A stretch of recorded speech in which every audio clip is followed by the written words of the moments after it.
Thank you very much, Father Hermes, for that very kind introduction. It's a real pleasure for me to be back here as a proud graduate of Jesuit High School in the presence of so many men for others who are accomplishing so many great things both in and out of the classroom. As Father Hermes indicated, I graduated in 1972. So that means my classmates and I are celebrating our 50-year reunion this year. We're having our golden anniversary.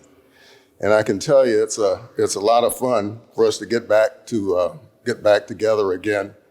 And although some of us have been best friends since we were freshmen here at Jesuit, it's really great to reconnect with old friends that we haven't seen in a long time. But I was delighted when Father Hermes and Mr. Szynski asked me to speak about St. Peter Claver Catholic School.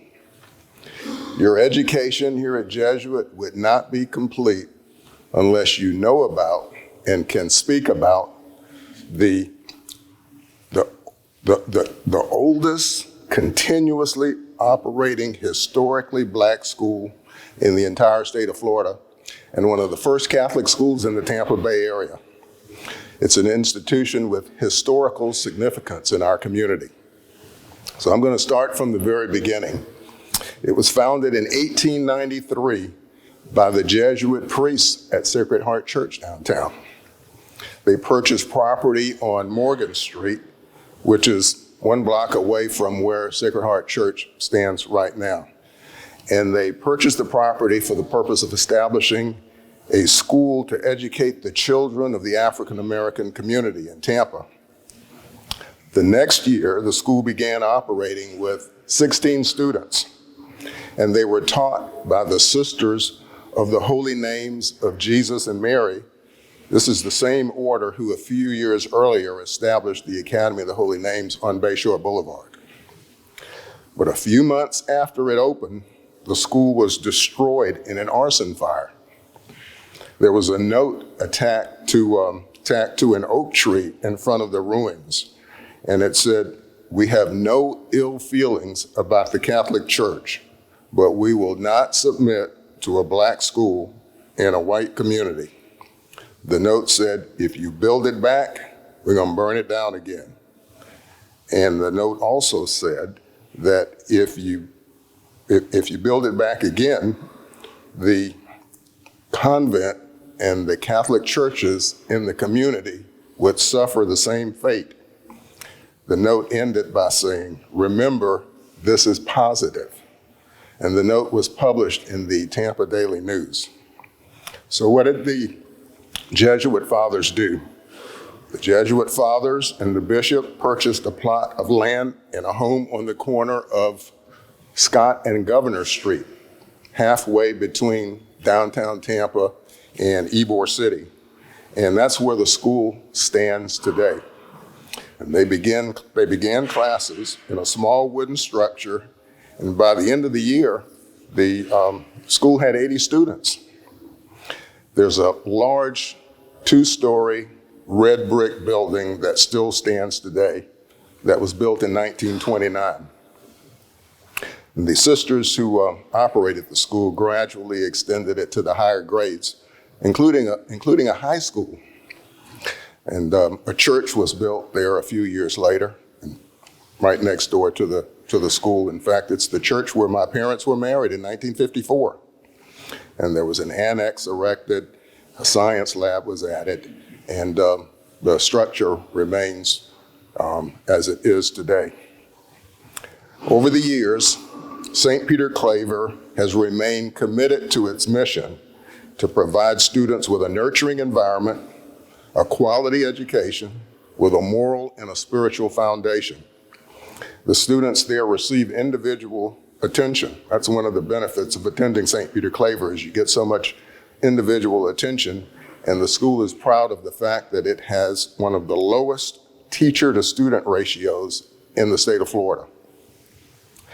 Now, when I attended Jesuit High School in the late 1960s and the early 1970s, most of my classmates came from feeder Catholic schools around Hillsborough County that are no longer in existence today. because the families who supported those schools transitioned to other neighborhoods. There was a Sacred Heart Elementary. There was an Our Lady of Perpetual Help Elementary. There was a St. Patrick's Elementary. There was a Most Holy Names Elementary. There was a Most Holy Redeemer Elementary. There was an Epiphany Elementary.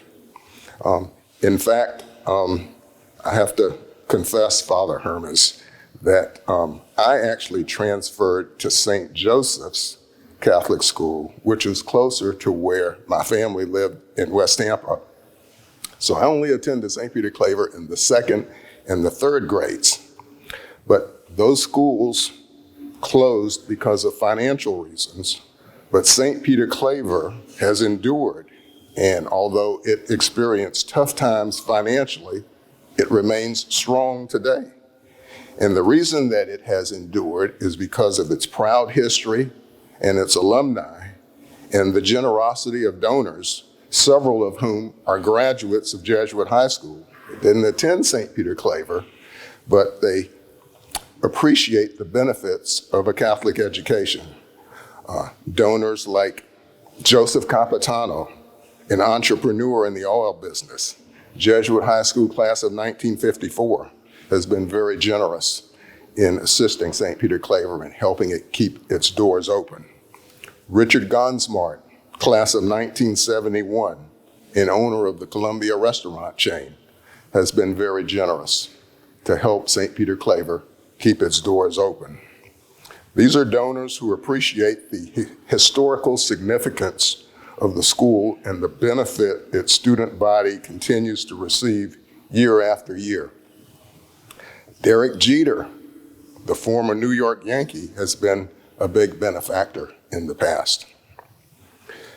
There's also a small but stable alumni network that continues to support the school, and the school calls upon its network of alumni to support the school. Prominent alumni, by now you know about Leonard George, Jesuit class of 1968, first black football player to sign a scholarship to play football for the Florida Gators. Gilbert Casellas is a graduate of St. Peter Claver and a graduate of Jesuit High School. He's a prominent Philadelphia lawyer and a board member of the Prudential Company and former chair of the United States Equal Employment Opportunity Commission. Butterfly McQueen, who played Prissy in the movie Gone with the Wind, is a graduate of St. Peter Claver. Robert Morrison, a prominent Tampa lawyer and lobbyist, is a graduate of St. Peter Claver. And there are many others in the community who support the school in several ways. Parents send their kids to St. Peter Claver for the same reason that my parents sent me to St. Peter Claver and the St. Joseph and the Jesuit, and for the same reason that you are here, because they appreciate the benefits of a Catholic education and how it prepares you to become responsible adults, regardless of your religious affiliation. Now, although I only attended St. Peter Claver for 2 years in the second and the third grade, before I transferred to St. Joseph, my roots there are deep, and I have an enormous reverence for the school and the church. I'm still close with several of my St. Peter Claver classmates. My grandmother and her 6 brothers and sisters were among the first students to attend the school. And my grandmother actually attended St. Peter Claver from first grade through high school. My mother and her brothers attended St. Peter Claver from first grade until the 11th grade, because the high school was eliminated in 1946, and my mother spent her last year, her senior year of high school, at Middleton High School. I have several cousins who are graduates.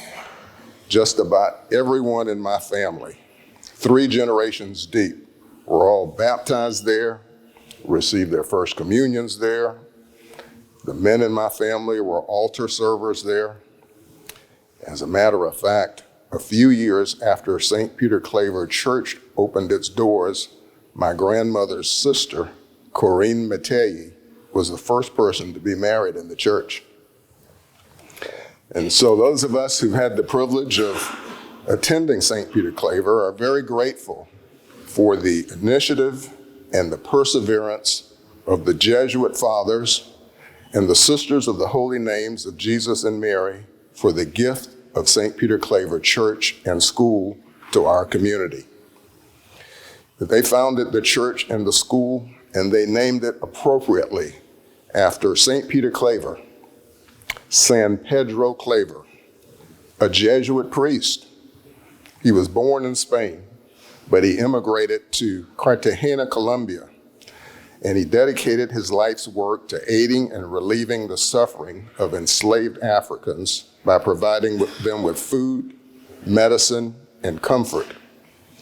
Despite strong opposition, over the 38 years after his ordination, he baptized an estimated 300,000 enslaved Africans and was known to advocate for their humane treatment, refusing the hospitality of the plantation owners and instead living in the quarters with the slaves. St. Peter Claver was canonized by Pope Leo XIII and proclaimed the patron saint of those in slavery. And so there you have it, St. Peter Claver Catholic School, a proud institution with historical prominence that continues to endure in our community.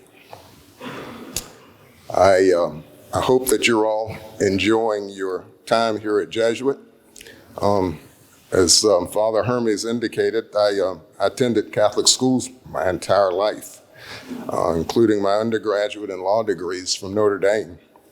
But I'd have to say sincerely that the most formative years of my life, the most formative years of a young man's life, are the time he spends in high school. And I continue to benefit from the education I received here at Jesuit and the relationships I established here, and you will too. Good luck to all of you.